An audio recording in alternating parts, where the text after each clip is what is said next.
Over the decades, the UK has produced some pretty awesome cars, but one car stands out above the rest as the most British car of all time.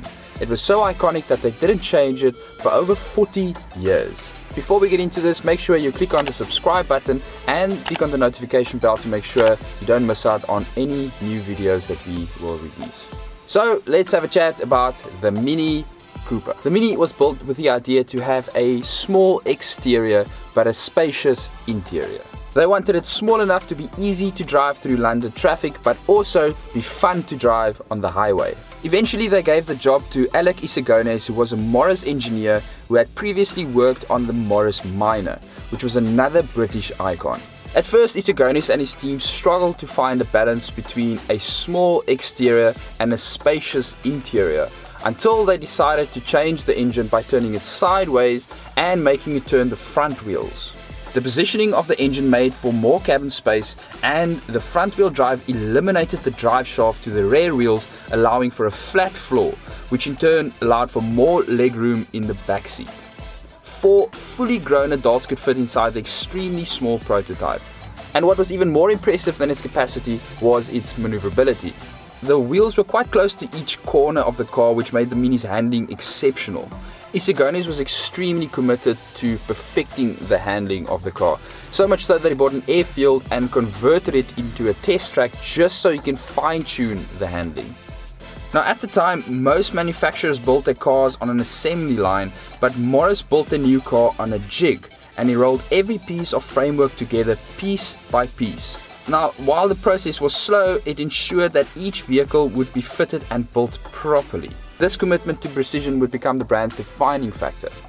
In 1959, the Mini debuted as the Morris Mini Minor and the Austin 7, and people loved it.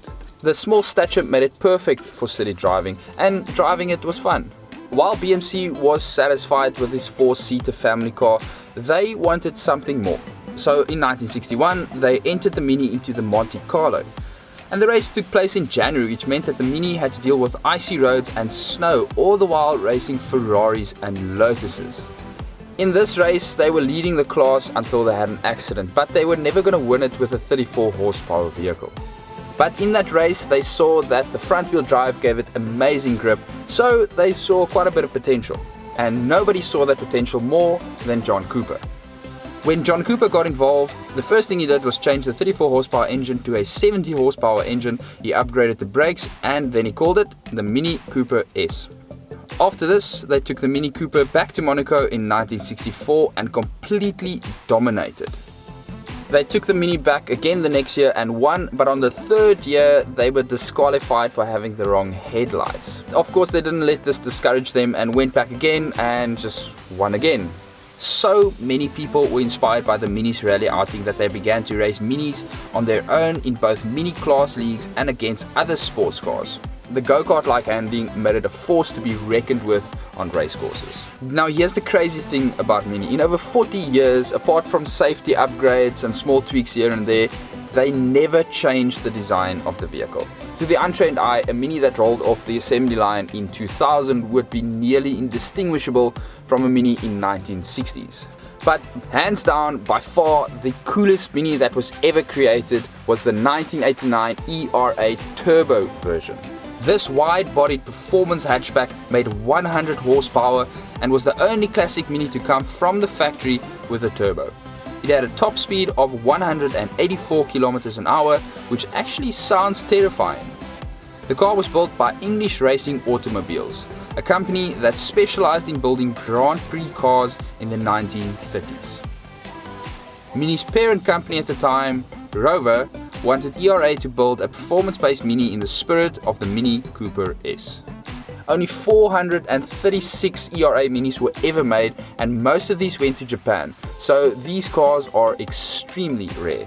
In 1994, BMW bought the Rover Group, and the development of the new car started immediately. Rover kept building the classic Mini until 2000, and it was built the same way it had been built for decades, by hand. In the late 2000s, BMW rolled out the new Mini Cooper. Many people weren't really convinced that the new Mini was a good replacement for the classic, but it didn't really matter because it was an instant success. As tribute to John Cooper, BMW revived the Cooper S for the sport version. The Cooper S was powered by a supercharged 1.6 litre engine making 160 horsepower, giving it better power to weight ratio than the original. These things are awesome. The cast iron engine block made that you can tune the hell out of it without worrying about blowing up. They also handle twisty roads just as well as the old one. The crown jewel in the lineup was the John Cooper Works model. These are the fastest minis you can buy, with turbocharged engines making 220 horsepower.